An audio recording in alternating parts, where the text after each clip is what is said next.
সুপ্রিয় দর্শক, আসসালামু আলাইকুম। আজকে আমি আপনাদের সাথে ছোট্ট একটা ভিডিও শেয়ার করতে চলে এসেছি।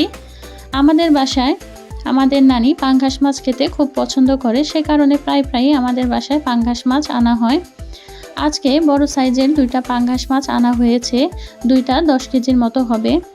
এই পাঙ্গাস মাছটা কিভাবে আমাদের নানি পরিষ্কার করে এবং কাটে সেই ভিডিও নিয়ে আপনাদের মাঝে হাজির হয়েছি। পাঙ্গাস মাছ কাটার জন্য এক ধরনের খসখসে পাতা পাওয়া যায়, সে পাতা দিয়ে খুব সুন্দরভাবে এটা ডলে নিলেই এর পিছলে ভাব এবং কালচে ভাবটা পরিষ্কার হয়ে যায়।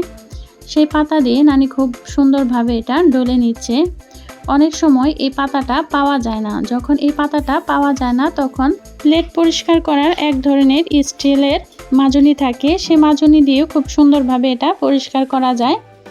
তো খুব সুন্দরভাবে নানি 2টা মাছকেই পরিষ্কার করে নিচ্ছে। পরিষ্কার হওয়ার পরে এটা আবার কেটে নিতে হবে। মহান আল্লাহ তাআলা আমার নানির শরীরে এখনও অনেক শক্তি দিয়েছেন। দোয়া করি নানি যেন সবসময় এরকমভাবে সুস্থ থাকে, আল্লাহ যেন তাকে অনেক বছর বাঁচিয়ে রাখে।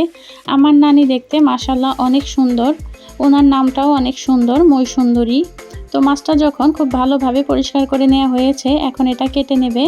কাটার জন্য খুব ধারালো একটা বটি নিয়ে এটা কাটা শুরু করে দিল। যেহেতু মাছটা অনেক বড় সাইজের, সেজন্য কাটতে একটু অসুবিধাই হচ্ছিল। ফাইনালি মাছটাকে কেটে নেওয়া হলো। এখন মাছটাকে 3 টুকরা করে নিতে হবে, কারণ মাছটা বেশি বড় বিধায় এর জন্য 3 টুকরা করে নিচ্ছে। 3 টুকরা করে নিলে এটা পিস করতে সুবিধা হবে। 2টা মাছকেই টুকরা করে নেওয়া শেষ, এখন ছোট ছোট করে পিস করে নেওয়া হবে। আপনারা কিভাবে পাঙ্গাস মাছটা পরিষ্কার করেন এবং কাটেন তার ভিডিও অবশ্যই আমার সাথে শেয়ার করতে পারেন। আর যারা এখন পর্যন্ত আমাদের চ্যানেলটি সাবস্ক্রাইব করেননি, প্লিজ সাবস্ক্রাইব করে নেবেন আর পাশে থাকা বেল আইকনটি ক্লিক করে আমাদের সাথেই থাকবেন। আর যারা সাবস্ক্রাইব করেছেন তাদের জন্য রইল অসংখ্য ভালোবাসা ও ধন্যবাদ।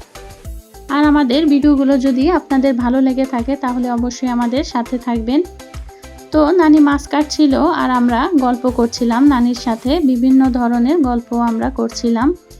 ফাইনালি মাছগুলো কাটা শেষ, সবগুলো মাছ এখন কেটে নেওয়া হয়ে গেছে। এখন এটা ধুয়ে পরিষ্কার করে নেবে।